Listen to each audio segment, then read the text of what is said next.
আলম বিশ্বনবী জনাবে মুহাম্মদ রাসূলুল্লাহ সাল্লাল্লাহু আলাইহি ওয়াসাল্লামের উপর। সম্মানিত হাজরিন, আজকের দিনটা গুরুত্বপূর্ণ একটা দিন। একে তো শাবান মাসের অর্ধেক, শাবান মাসের নিসফু মিনাশ শাবান এর দিন। আজকে শাবানের 14 তারিখ। আগামী যে রাত আসতেছে এটা হলো লাইলাতুন নিসফু মিনাশ শাবান, শাবান মাসের মধ্যম রজনী, যে সম্পর্কে নবী করিম সাল্লাল্লাহু আলাইহি ওয়াসাল্লাম অসংখ্য হাদিস বর্ণনা করেছেন। এর ফজিলত সম্পর্কে জোরে বলি সুবহানাল্লাহ। সম্মানিত হাজরিন, অপরদিকে একদিক দিয়ে এটা ফজিলত, রহমতের দিন এবং জুমার দিন।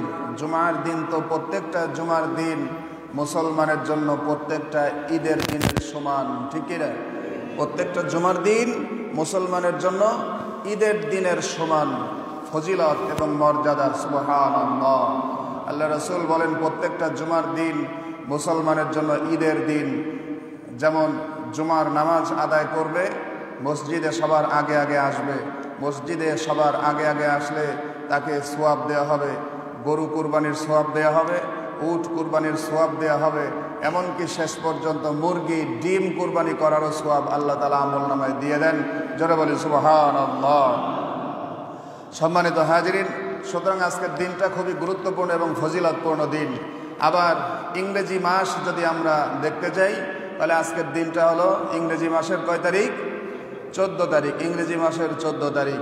আমাদের দেশে একটা রেওয়াজ প্রচলিত আছে, 14ই ফেব্রুয়ারি এটা নাকি ভালোবাসা দিবস, ঠিক কি না? আছে না রেওয়াজ?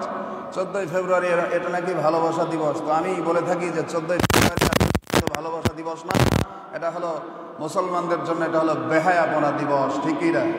14ই ফেব্রুয়ারি এটা হলো বেহায়াপনা দিবস। কোনো মুসলমান 14ই ফেব্রুয়ারিকে ভালোবাসা দিবস হিসাবে মেনে নিতে পারে না, ঠিক কি না? মুসলমান 14ই ফেব্রুয়ারিকে ভালোবাসা দিবস মানতেই পারে না, কারণ মুসলমানের প্রত্যেকটা দিন হবে ভালোবাসা দিবস, ঠিক কি না? মুসলমানের প্রতিটা দিন ভালোবাসার দিন, প্রত্যেকটা দিন। বছরে 365 দিন আছে, প্রত্যেকটা দিনই ভালোবাসা। কিন্তু যাদের জীবনে ভালোবাসা নেই, যাদের জীবনে ভালোবাসা নেই তারাই বছরের একটা দিনকে ভালোবাসার দিন হিসাবে গ্রহণ করেছে। কারা? যাদের জীবনে ভালোবাসা নেই। তো এখন খুঁজে দেখেন ভালোবাসা নেই কাদের জীবনে? ভালোবাসা নেই ইহুদি নাসারা খ্রিস্টানদের জীবনে কোনো ভালোবাসা নেই। খ্রিস্টানেরা মা চেনে না, বাবা চেনে না। অধিকাংশ খ্রিস্টানেরা হয়ে থাকে জারজ সন্তান, ঠিক কি না? ওদের পিতামাতার পরিচয় থাকে না। একটা ছেলে এক মেয়েকে পছন্দ করেছে, নিয়ে গেছে, ওদের সহবাস হয়েছে, ওরা বিয়ে শাদী ছাড়াই ওরা সন্তান জন্ম দিতেছে। আর ওগুলোকে ভরণ পোষণ দিয়ে থাকে খ্রিস্টান সরকারেরা, ওরা ওগুলোর ভরণ পোষণ দিয়ে থাকে, লালন পালন করে থাকে। তো সুতরাং এই কারণেই ওই সমস্ত দেশের সন্তানদের মায়ের প্রতি কোনো ভালোবাসা থাকে না, পিতার প্রতি ভালোবাসা থাকে না। আপনারা দেখে থাকেন যে পিতামাতা কিছু, যদিও পরিবার নেই তারপরেও কিছু পরিবার আছে, তারা তাদের সন্তানকে কোলে রাখে না, সন্তানকে পুশ চেয়ারে বসায় রাখে, সন্তানকে আপনার হুইল চেয়ারে বসায় বিভিন্ন জায়গায় নিয়ে বেড়ায়, আর কুকুরের বাচ্চাকে কোলে করে রাখে। আছে না? নিজের বাচ্চাকে চেয়ারে বসায় রাখে, হুইল চেয়ারে বসায় নিয়ে বেড়ায়, আর কুকুরের বাচ্চা কোলে করে রাখে। নিজের বাচ্চা মরে গেলেও কষ্ট পায় না, কিন্তু কুকুরের বাচ্চাটা যদি মরে যায় ওদের চোখ দিয়ে পানি বের হয়ে আসে। তাহলে ওদের জীবনে ভালোবাসা তো আসলেই থাকার কথা না, ঠিক কিনা? সুতরাং এই যে 14ই ফেব্রুয়ারি এটা ওদের বানানো একটা দিবস, ওরা নির্ধারণ করেছে ওদের নিজের জন্য। দেখবেন ইহুদি নাসারারা বিশেষ করে, মুসলমানদের মধ্যে এগুলো নেই। মুসলমানদের মধ্যে আপনার, আমি শিশু ছিলাম, আমাকে যেমনভাবে আমার পিতামাতা লালন পালন করেছে, আমার পিতামাতা বৃদ্ধা হয়ে গেলে আমার উপর দায়িত্ব, আল্লাহ তাআলা নির্দেশ করেছেন তুমি তোমার পিতামাতাকে ওরকমভাবে পিতামাতার সাথে আচরণ করো যেভাবে তোমার পিতামাতা তোমাকে ছোটবেলায় লালন পালন করেছিল। ছোটবেলায় পিতামাতা আমাদের লালন পালন করেছে, পিতামাতা বয়স হয়ে গিয়েছে, বৃদ্ধ হয়ে গেছে, এখন আমাদের দায়িত্ব হলো পিতামাতাকে ওই রকম করে লালন পালন করা। মুসলমানেরা তাই করে থাকে, কিন্তু খ্রিস্টানেরা কি করে? পিতামাতা যখন বৃদ্ধ হয়ে যায় বৃদ্ধা আশ্রমে নিয়ে রেখে আসে, সরকার তাদেরকে দেখাশোনা করে। পিতামাতা মরে পচে গেলেও ওরা খোঁজ খবর পর্যন্ত নেয় না। ওরা বছরে একদিন পিতামাতার সাথে সাক্ষাৎ করে, সেটা হলো 14ই ফেব্রুয়ারি, ভালোবাসা দিবস। এই একদিন পিতামাতার হক আদায় করার জন্য যায়, কিন্তু মুসলমান তো পিতামাতার হক একদিন আদায় করে না, বছরের 65টা দিন মুসলমান পিতামাতার হক আদায় করে, ঠিকই না? সুতরাং ভালোবাসা দিবস ওইটা হলো খ্রিস্টানদের জন্য। আর এটার একটা ইতিহাস রয়েছে। এই যে আমরা যেটা বলে থাকি ভ্যালেন্টাইন, এই ভ্যালেন্টাইন নামে একজন খ্রিস্টান পোপ ছিল, খ্রিস্টান পাদ্রী ছিল, ভ্যালেন্টাইন নাম ছিল তার। তো সেই খ্রিস্টান পাদ্রীদের একটা নিয়ম হলো যে তারা কোনো বিবাহ শাদী করতে পারবে না। চিন্তা করেন একজন মানুষের প্রতি কত বড় অবিচার, যে ওদের পোপেরা বিবাহ শাদী করতে পারবে না। কিন্তু মানুষের যে জৈবিক চাহিদা, এটা নির্ধারণ করেছেন কে? আল্লাহ। এখন আপনাকে যদি কেউ বলে যে তুমি সারা জীবন বিবাহ শাদী করবা না, করা নিষেধ, জৈবিক চাহিদা তো আল্লাহ দিয়েছে, তাহলে সেক্ষেত্রে সে কি করবে? বিবাহ করবে না, কিন্তু অপকর্মে তো জড়িত হয়ে পড়বে, ঠিক কিনা? বিবাহ করবে না কিন্তু অপকর্মে জড়িত হয়ে পড়বে।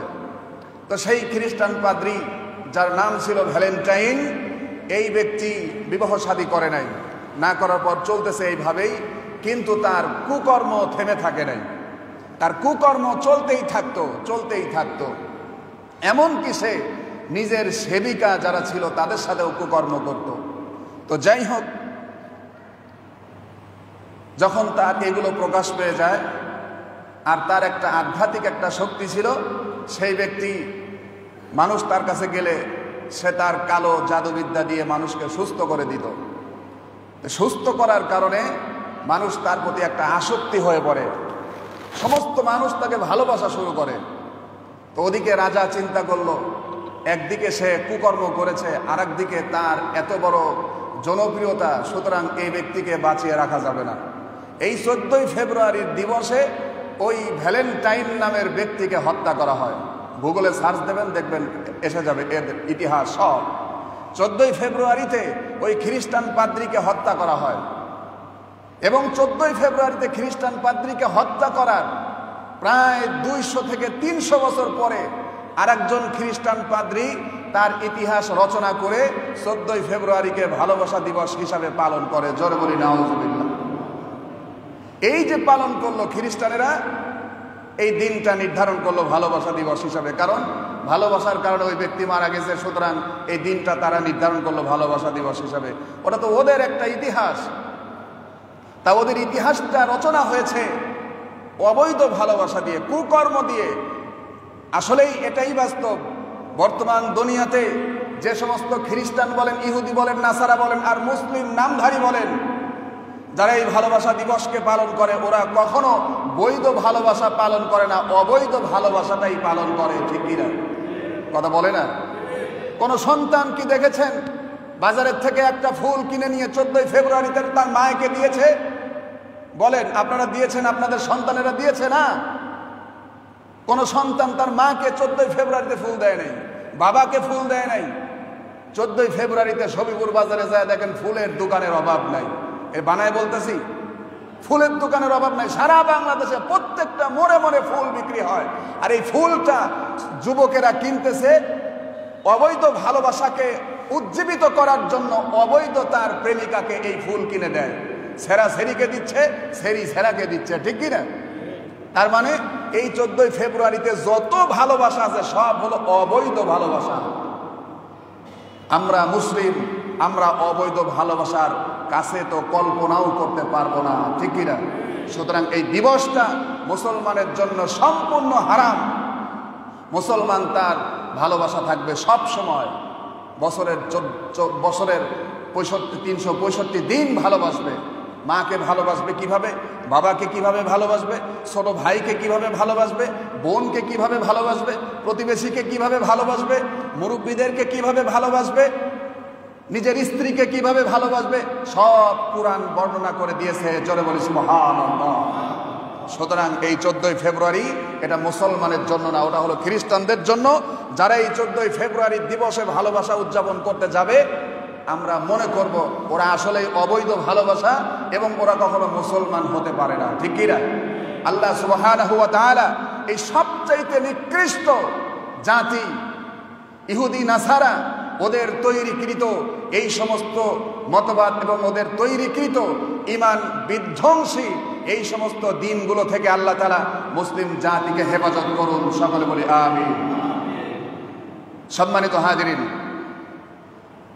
যে কথা বলছিলাম, আজকের দিনটা হলো লাইলাতুন নিসফু মিনাশ শাবান, শাবান মাসের অর্ধেক দিন। শাবান মাসের 14 দিন আজকে, অর্থাৎ অর্ধেক দিন হয়ে গেছে। এবং আজকের দিনেই জুমার দিন, গুরুত্বপূর্ণ দিন, ফজিলতের দিন। এই দিনে ইবাদত বন্দেগী যে যত বেশি করবে, আল্লাহ সুবহানাহু ওয়া তাআলা তার আমল নামায় সওয়াবের পরিমাণ আরো বহুগুণে বৃদ্ধি করে দেবেন। জোরে বলি সুবহানাল্লাহ। সম্মানিত হাজরিন, আল্লাহর হাবিব রজব মাস এবং শাবান মাস যখন আসতো, রজব মাস শাবান মাসে নবী করিম সাল্লাল্লাহু আলাইহি ওয়াসাল্লাম সর্বদা একটা দোয়া পাঠ করতেন। দোয়াটা হলো আল্লাহুম্মা, আমরা সকলেই পড়ি, আল্লাহুম্মা বারিক লানা ফি রজাবা ওয়া শাবান ওয়া বাল্লিগনা রমাদান। এই দোয়াটা নবী করিম সাল্লাল্লাহু আলাইহি ওয়াসাল্লাম বেশি বেশি পাঠ করতেন। আল্লাহুম্মা বারিক লানা ফি রজব ওয়া শাবান ওয়া বাল্লিগনা রমাদান। এই দোয়াটা তেলাওয়াত করতেন। এই দোয়ার অর্থ হলো, আল্লাহ তুমি আমাদেরকে রজব এবং শাবানের কল্যাণ দান করো, বরকত দান করো, এবং মহিমান্বিত যে মাস, মর্যাদা সম্পন্ন যে মাস, যে মাসে কবরের আযাবকে মাফ করে দেয়া হয়, যে মাসে শয়তানদেরকে শিকলাবদ্ধ করা হয়, যে মাসে কুরআন নাজিল করা হয়, আয় আল্লাহ তাআলা ওই মাসে তুমি আমাদেরকে প্রবেশ করায় দাও। জোরে বলি সুবহানাল্লাহ। সুতরাং রমজান মাসের পূর্বের যে মাস শাবান মাস, এই শাবান মাসটা হলো রমজানের প্রস্তুতিমূলক একটা মাস। জোরে বলি সুবহানাল্লাহ। রমজানের প্রস্তুতি আমরা কোন মাসে গ্রহণ করি? শাবান মাসেই রমজানের প্রস্তুতি গ্রহণ করি। এই জন্য নবী করিম সাল্লাল্লাহু আলাইহি ওয়াসাল্লাম বেশিরভাগ রোজা রাখতেন শাবান মাসে। যত নফল রোজা শাবান মাসে রাখতেন। মায়েশা সিদ্দিকা রাদিয়াল্লাহু তাআলা আনহা তিনি বলছেন, আমার রাসূল, আমার নবী, তিনাকে আমি শাবান মাসে যত বেশি নফল রোজা রাখতে দেখেছি, এত বেশি নফল রোজা অন্য কোনো মাসে রাখেন নাই। জোরে বলি সুবহানাল্লাহ। তোমাদের যদি কোনো কাজা রোজা থাকে শাবান মাসে আদায় করে নাও। আল্লাহ রাসূল সবচেয়ে বেশি নফল রোজা রাখতেন শাবান মাসে। শাবান মাস হলো রাসূলের মাস। শাবান মাস কার মাস? রাসূলের মাস। আর রজব মাস হলো আল্লাহর মাস। আর রমজান মাস হলো বান্দার মাস। জোরে বলি সুবহানাল্লাহ। বান্দার মাস মানে রমজান মাসে বান্দা যত ইবাদত করবে তার সওয়াব 1 থেকে 700 গুণ পর্যন্ত আল্লাহ তাআলা বৃদ্ধি করে দেবেন। জোরে বলি সুবহানাল্লাহ। শুধু কি তাই? রমজান মাসে একটা নফল আদায় করবেন, আল্লাহ তাআলা আপনার আমলনামায় ফরজ আমলের সওয়াব দিয়ে দেবেন। রমজান মাসে একটা ফরজ আদায় করবেন, 70টা ফরজ আদায়ের সওয়াব দিয়ে দেওয়া হবে। রমজান মাসে একবার ফজরের নামাজ আদায় করেছেন, আপনার আমলনামায় 70 দিন ফজর নামাজ আদায় করার সওয়াব দিয়ে দেওয়া হবে। জোরে বলি সুবহানাল্লাহ। সুতরাং রমজানের প্রস্তুতি শাবান মাসেই নিতে হবে। এবং রমজান মাসের পূর্বে শাবান মাসের হিসাব নবী করিম সাল্লাল্লাহু আলাইহি ওয়াসাল্লাম রাখতে বলেছেন। শাবান মাসের হিসাব সমস্ত মানুষের জন্য রাখাটাই জরুরি। তারপরেও যদি মহল্লার ভিতরের থেকে 2-4 জন মানুষ রাখে, এটা হলো ওয়াজিবে কেফায়া। 2-4 জন মানুষ রাখলেই হয়ে যাবে। আল্লাহ রাসূল বলেন, ওয়াকালা রাসূলুল্লাহ সাল্লাল্লাহু আলাইহি ওয়াসাল্লাম আহসু হিলাল শাবান লির রমাদান। নবী করিম সাল্লাল্লাহু আলাইহি ওয়াসাল্লাম বলছেন, আল্লাহর হাবিব বলেন, শাবান মাসের প্রতি এমন লক্ষ্য রাখতেন, আল্লাহর হাবিব শাবান মাসের প্রতি এমন লক্ষ্য রাখতেন যা অন্য কোনো মাসের প্রতি এত লক্ষ্য আল্লাহর হাবিব রাখতেন না। শাবান মাসের প্রত্যেকটা দিন গুনে গুনে রাখতেন। কারণ এই শাবান মাসের মধ্যে একটা রাত্রি রয়েছে যে সম্পর্কে আল্লাহ তাআলা রব্বুল আলামিন কালামে পাকের ভিতরে ইরশাদ করেন। আল্লাহ তাআলা রব্বুল আলামিন বলেন, ইন্না أنزلناه في ليلة مباركة إنا كنا منذرين আল্লাহ তাআলা রব্বুল আলামিন বলেন ইন্না আনজালনাহু নিশ্চয় আমি নাজিল করেছি ফি লাইলাতিন মুবারাকা মুবারকপূর্ণ বরকতপূর্ণ রাত্রিতে ইন্না কুন্না মুনদিরিন সবকিছুর ফয়সালা করা হয় ফিহা ইয়াফরাকু কুল্লু আমরিন হাকিম সত্য মিথ্যার পার্থক্যকারী আল্লাহ তাআলা এই মুবারকপূর্ণ রাত্রিতে মহাগ্রন্থ আল কুরআন লৌহে মাহফুজে নাজিল করেন জোরে বলি সুবহানাল্লাহ আল্লাহ তাআলা মহাগ্রন্থ আল কুরআন তিনি আল্লাহ তাআলা রব্বুল আলামিন সিদরাতুল মুনতাহা থেকে লৌহে মাহফুজে মহাগ্রন্থ আল কুরআন এই মুবারকপূর্ণ রাত্রিতে নাজিল করেন তারপরে কিতাবের মধ্যে এসেছেন লৌহে মাহফুজ থেকে আল্লাহ তাআলা রব্বুল আলামিন দুনিয়াতে আল্লাহর হাবিবের কাছে সর্বপ্রথম যে আল্লাহর হাবিবের কাছে যে কুরআন নাজিল করেন সেইটা ছিল রমজান মাস এমনকি সেইটা ছিল লাইলাতুল কদরের রজনীতে দুনিয়াতে আল্লাহ তাআলা কুরআন অবতীর্ণ করলেন আল্লাহ তাআলা রব্বুল আলামিন বলেন শাহরু রমাদানাল্লাযী উনজিলা ফীহিল কুরআনু হুদাল লিন্নাস আল্লাহ তাআলা রমজান মাসে কুরআনকে নাজিল করেছেন মানব মণ্ডলীর হেদায়েতের জন্য জোরে বলি সুবহানাল্লাহ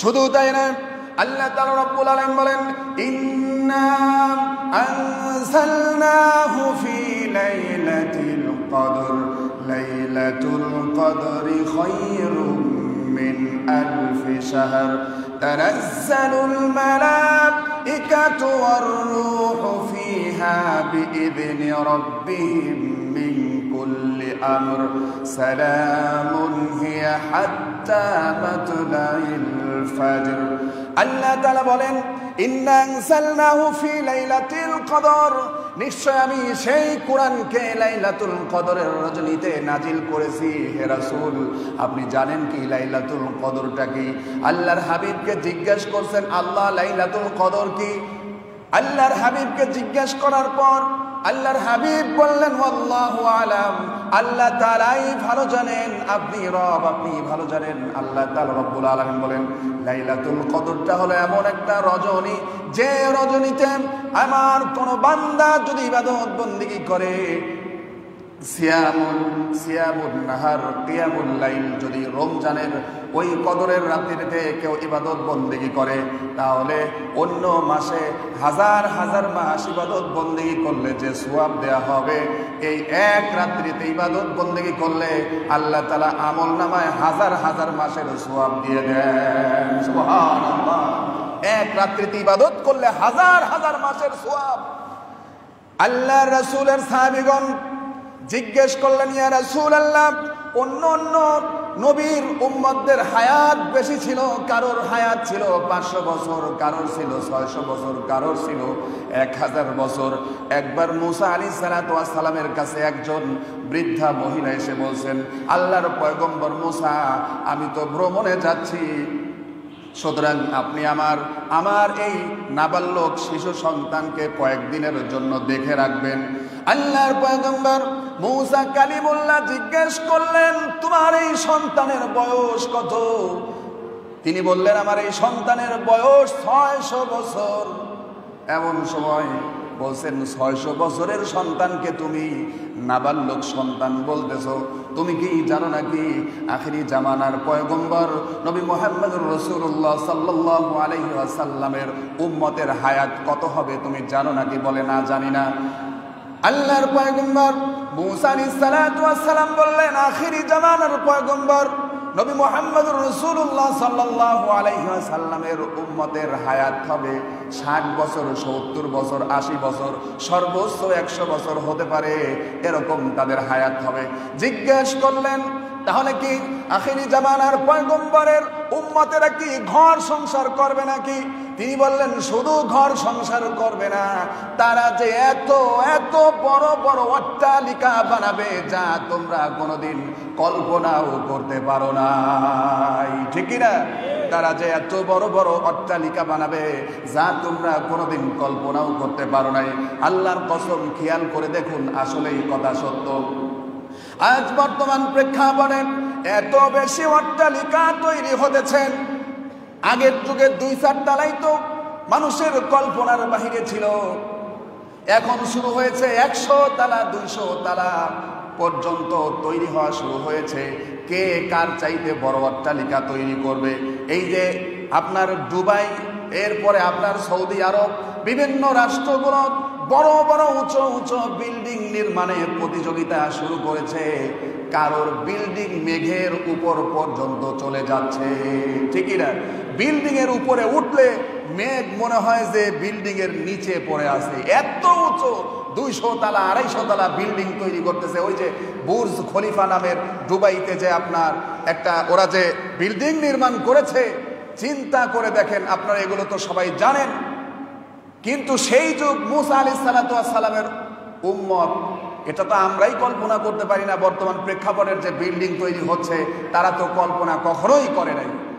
এরপরে মুসা আলাইহিস সালাতু ওয়াস সালামের সেই উম্মত বলতেছেন, তাহলে কি তারা এত কিছু করবে? হ্যাঁ, এত কিছু করবে। ওই তিনি বলছিলেন, আল্লাহর কসম, আমি যদি এরকম 50-60 বছরের জিন্দেগি হতো, আর যদি আমি নবী মুহাম্মদুর রাসূলুল্লাহ সাল্লাল্লাহু আলাইহি সাল্লামের উম্মত যদি হতাম, তাহলে আল্লাহর কসম জীবনে কোনোদিন ঘর সংসারই করতাম না। কারণ ঘর সংসার করার তো সময় পেতাম না। আল্লাহর ইবাদত বন্দেগী করতে করতেই আমার সময় পার হয়ে যেত, ঠিক না? সম্মানিত হাজিরিন, সুতরাং যে কথা বলছিলাম, এখন সাহাবায়ে কিরাম আল্লাহর রাসূলকে জিজ্ঞেস করলেন, অন্যান্য নবীর উম্মতদের হায়াত বেশি ছিল, বেশি ইবাদত বন্দেগী করে করে তারা আল্লাহর বেশি নিকটবর্তী হয়ে গেছে। আমাদের জন্য কি এমন আছে? আমাদের বয়স মাত্র 50-60 বছর, এইটুকুন হায়াতে আমরা কি এমন ইবাদত করব? তাদের সমান ইবাদত বন্দেগী করতে পারবো না। আল্লাহ রাসূল বললেন, না না, তোমরাও পারবে।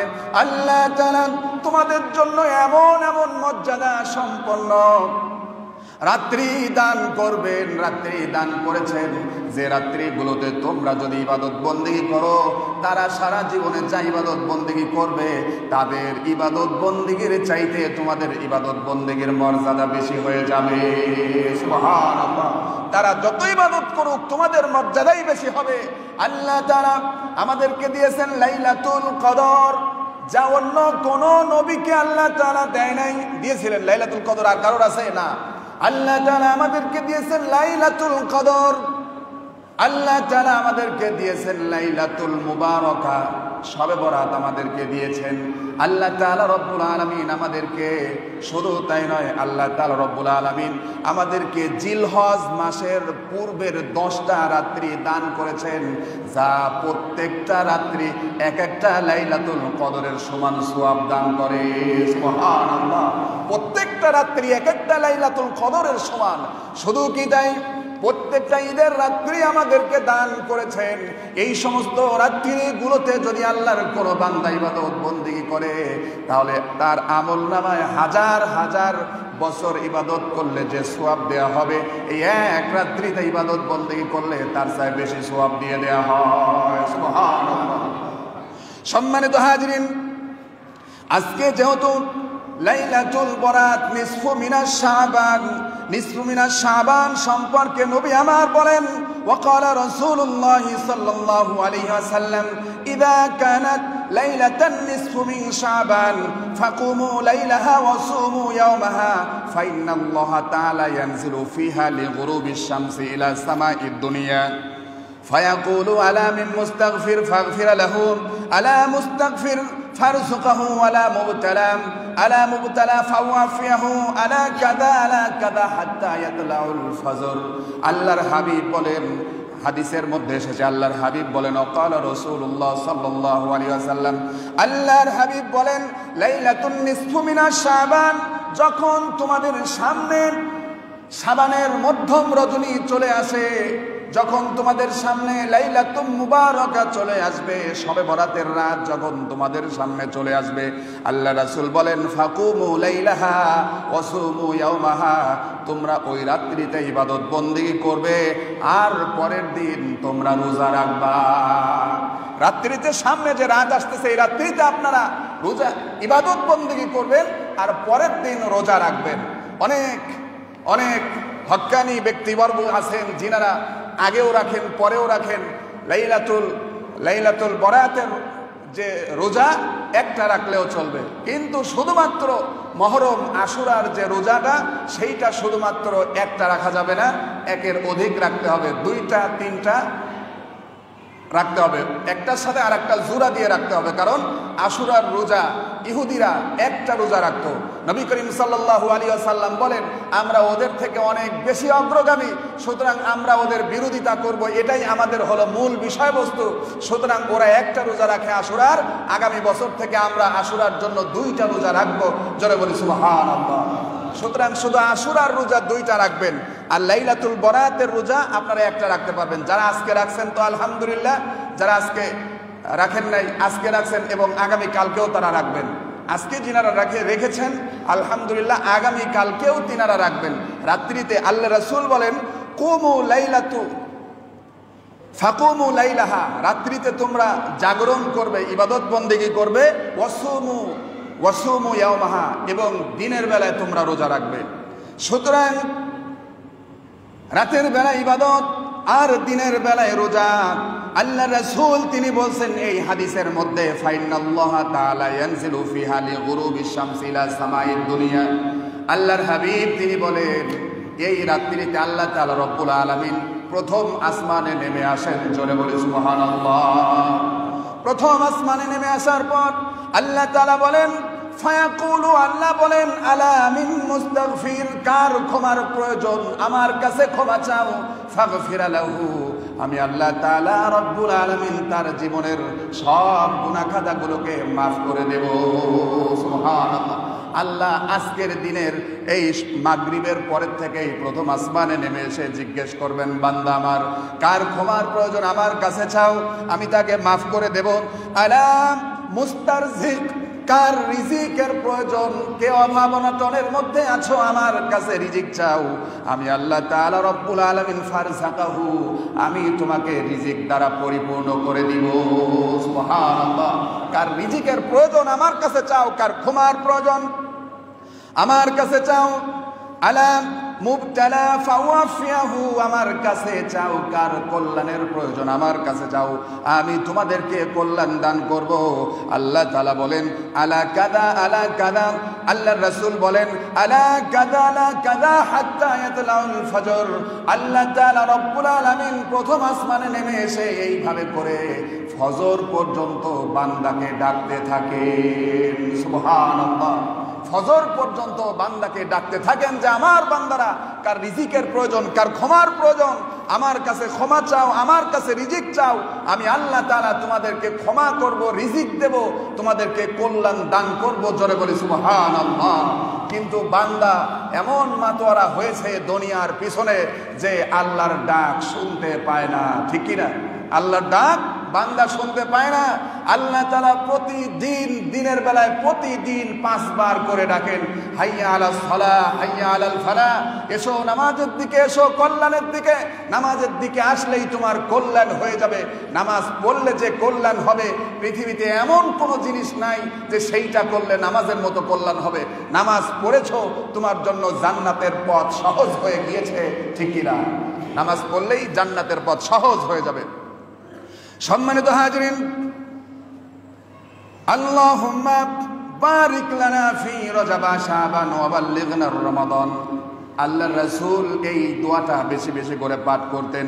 সম্মানিত হাজিরিন, এই লাইলাতুল বরাতের রজনী সম্পর্কে নবী আমার বলেন ওয়াকালা আলাইহিস সালাতু ওয়াস সালাম ফি হাদিহি লাইলাতি ইয়ানি লাইলাতান নিসফু মিন শাবান أن يكتب كل مولود بني آدم في هذه السنة وفيها أن يكتب كل هالك من بني آدم في هذه السنة وفيها ترفع أعمالهم وفيها تنزل أرزاقهم الحديث।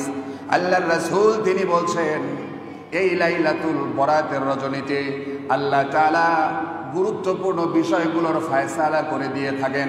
তার ভিতরে অন্যতম একটা বিষয় তিনি ফয়সালা করেন, আগামী বছরে কতগুলো শিশু সন্তান এই দুনিয়াতে আগমন করবেন আল্লাহ তাআলা রব্বুল আলামিন সেটার ফয়সালা করে দেন। জোরে বলি সুবহানাল্লাহ। কার সন্তানের প্রয়োজন আল্লাহর কাছে চাও, আল্লাহর কাছে চাইতে হবে না। কার সন্তানের প্রয়োজন আল্লাহর কাছে চাও। দোয়া শিখাচ্ছেন আল্লাহ তাআলা। আল্লাহ তাআলা রব্বুল আলামিন বলেন, রব্বি হাবলি মিনাস সালিহিন রব্বি লা তাদারনি ফারদাও ওয়া আনতা খায়রুর রাযিকিন। সন্তান লাগবে, আল্লাহর কাছে চাও, আল্লাহ তোমাকে সন্তান দেবে। পীরের কাছে চাও না, পীর তোমাকে সন্তান দিতে পারে না। মাজারের কাছে চাও না, মাজার তোমাকে সন্তান দিতে পারে না।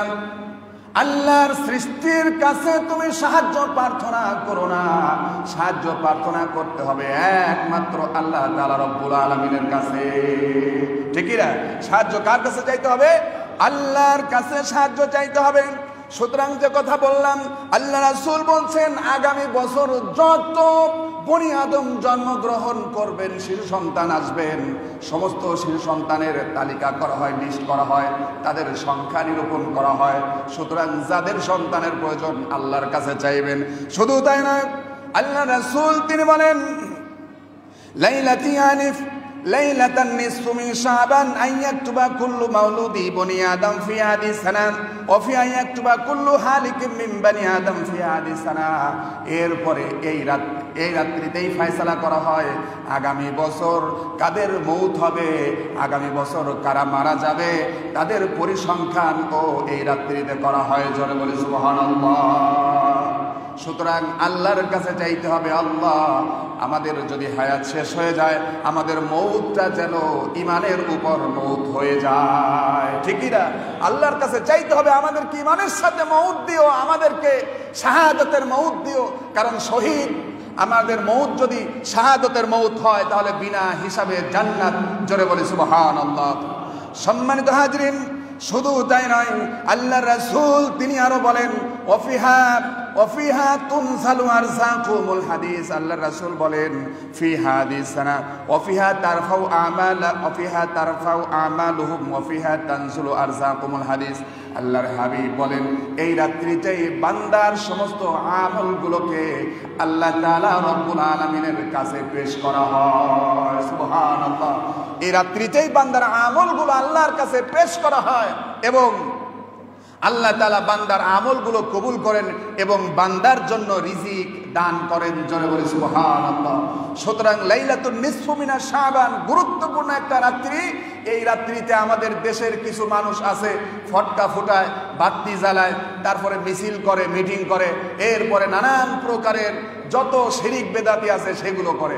আগের যুগে দেখেছেন লাইলাতুল বরাতের রজনী আসলে প্রত্যেকটা বাড়িতে বাড়ির চতুর্পাশে মোমবাতি জ্বালানো হতো, তারপরে আলোকসজ্জা করা হতো, বিভিন্নভাবেই করা হতো। কিন্তু না, আপনাকে ইবাদত বন্দেগী করতে হবে, আল্লাহর ইবাদত বন্দেগী করবেন। আমাদেরও ইনশাআল্লাহ মসজিদ খোলা থাকবে, আপনারা ইবাদত বন্দেগী করবেন, আসবেন, দোয়া করবেন, আল্লাহর কাছে ফরিয়াদ করবেন, আল্লাহ তাআলা আপনাদের দোয়াকে কবুল করবেন। সকলে বলি আমিন। সম্মানিত হাজরিন, বিশেষ করে আমাদের সকলের মনের একটা মাত্র বাসনা, সেইটা হলো আল্লাহ তাআলার সন্তুষ্টি অর্জন করা। ঠিক কিনা? আল্লাহর সন্তুষ্টি অর্জন করা। আল্লাহর সন্তুষ্টির বাহিরে আপনার আমার জীবন বরবাদ হয়ে যাবে। ঠিক কিনা? আল্লাহর সন্তুষ্টি অর্জন করাই হলো মুমিনের একমাত্র লক্ষ্য, উদ্দেশ্য। সুতরাং আল্লাহর সন্তুষ্টি অর্জন করতে গেলে আপনাকে যা করার প্রয়োজন, আল্লাহ তাআলা আপনাকে যেভাবে চলতে বলেছেন, আল্লাহর দুনিয়ায় আল্লাহর দ্বীন কায়েমের জন্য বলেছেন, অথচ আমরা আল্লাহর দুনিয়ায় আল্লাহর দ্বীন কায়েমের কোনো চিন্তাই করি না। নামাজ পড়ি, রোজা রাখি, হজ করি, যাকাত দেই, সব করি, কিন্তু দেশ পরিচালনা হোক ইসলাম দিয়ে, রাষ্ট্র পরিচালনা হোক ইসলাম দিয়ে, নিজের জীবন, পারিবারিক জীবন, পরিবার, সমাজ ইসলাম দিয়ে পরিচালিত হোক, এইটা আমার পছন্দ হয় না। আছেন এরকম? যদি আমার আপনার ইমান আকীদা এমনই হয় যে নামাজ রোজা হজ যাকাত সব করব, ইবাদত বন্দেগী করব আল্লাহকে দিয়ে, আর রাষ্ট্র পরিচালনা করব, সমাজ পরিচালনা করব, বিভিন্ন নিয়ম কানুন, ব্যবসা বাণিজ্য, চাকরি বাকরি এসব পরিচালনা করব হলো মানুষের তৈরি করা আইন দিয়ে, তাহলে আপনার নামাজ রোজার 4 পয়সাও আল্লাহ গ্রহণ করবে না। ওই নামাজ রোজার কোনো দাম থাকবে না। আপনি মুসলিম, আপনাকে আল্লাহর বিধান দিয়ে সমাজ, আল্লাহর বিধান দিয়ে জেলা উপজেলা, আপনার আল্লাহর বিধান দিয়েই রাষ্ট্র পরিচালনা করতে হবে। আল্লাহর বিধানের বাহিরে যত নিয়ম নীতি আসুক, ওই নিয়ম নীতি মানুষের জন্য কোনোদিন শান্তি বয়ে আনতে পারে না, ঠিক কি না? আল্লাহর বিধানই একমাত্র শান্তি বয়ে নিয়ে আসতে পারে, কারণ সেখানে হুদাল্লিন নাস, সত্য মিথ্যার পার্থক্যকারী হলো কোরআন। কোরআন শুধুমাত্র কারোর পক্ষে নাজিল করা হয় নাই, কোরআন নাজিল করা হয়েছে অপরাধীর বিপক্ষে, ঠিক কিনা? আবার অপরাধীর বিপক্ষে বলবেন তাও না, অপরাধীর পক্ষেও আল্লাহ তাআলা বলেন লা তাকনাতু মির রাহমাতিল্লাহ ইন্নাল্লাহা ইয়াগফিরুয যুনুবা জামিআ। অপরাধ ছেড়ে তওবা করে ভালো হয়ে ফিরে আসো, তোমার জীবনের সব গুনাহ মাফ করে দিব। জোরে বলি সুবহানাল্লাহ। সুতরাং কোরআনের মধ্যেই শান্তি। আমরা আশাবাদী আগামীর রাজনীতি এবং আগামীর বাংলাদেশ, আগামীর সংসদ হবে কোরআনের সংসদ, কোরআনের রাষ্ট্র, আগামীর বাংলাদেশ হবে ইসলামী রাষ্ট্র ইনশাআল্লাহ। আল্লাহ তাআলা আমাদের এই মনের তামান্না কবুল করুন এবং এই দেশকে ইসলামী রাষ্ট্র হিসাবে কবুল আর মঞ্জুর করে দিন। আমরা সকলে বলি আমিন। ওয়া আখিরু দাওয়ানা আলহামদুলিল্লাহি রাব্বিল আলামিন। যারা সুন্নাত পড়েন চারা